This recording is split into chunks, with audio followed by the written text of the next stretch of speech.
భార్య పాయిరం భర్త త్యాగం ఈ కాన్సెప్ట్ మీద చిన్నపాటి ముచ్చడే చెప్పాలి. అసలు ఆల్మగలు అన్నప్పుడు కీసులాటలు అయితేనే ఉంటాయి కదా. కొందరైతే పానాలు తీసే కాడికి కూడా పోతుర్రు. ఎన్ని చూస్తలేమి నడుమా. అయితే ఒక ఊర్లే ఒక పెనిమిటి ఉన్నాడోళ్ళ. ఇంటామె కోసం అసలు ఏమన్నా త్యాగమూర్తి అయిపోయిందా. ఇక పెనిమిటి చేసిన ఆ పనికి ఊరోళ్ళు త్యాగరాజు అని కూడా పిలుచుకుంటుర్రు ప్రేమగా. ఇంతకు అంత పెద్ద త్యాగం ఏం చేసిండబ్బా?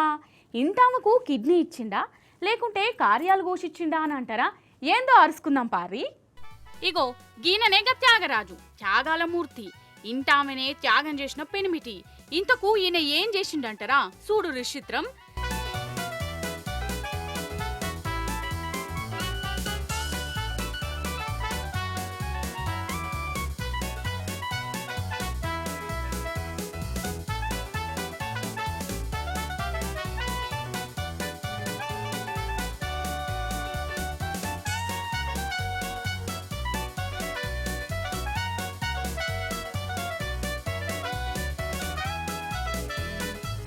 లగ్గమైతుంది, ఇండ్ల చిత్రమేమున్నదా నేరు. ఇక మారదే. అయితే ఈ లగ్గం ఎవరిదనుకుంటురు? ఈయన ఇంటామెదే. భార్యకే మళ్ళా పెండ్లి చేస్తాండు ఆమె సోపతిగా అంతోని. ఏదో సినిమాల గద చూయించినట్టు ఇంటామెకే దగ్గరుండి కన్యాదానం చేసిండోల్లా. అయితే వీళ్ళు ఉత్తరప్రదేశ్ వాళ్ళు. కొన్నొద్దుల కిందట వీళ్ళకు లగ్గమైంది. కానీ ఇంటామెనేమో ఈయనతోని సక్కగుండుడే లేదట.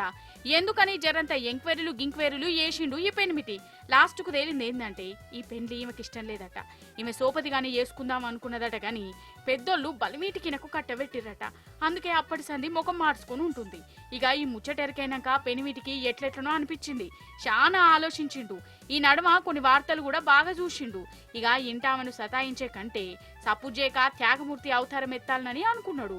ఆమె సోపతిగాన్ని పిలిపించి వాళ్ళిద్దరికి ఇగో ఇట్లా లగ్గం చేసి ఇక ఇప్పుడు ఖుషీగా ఉంటున్నాడు. అదన్నట్టు ముచ్చట.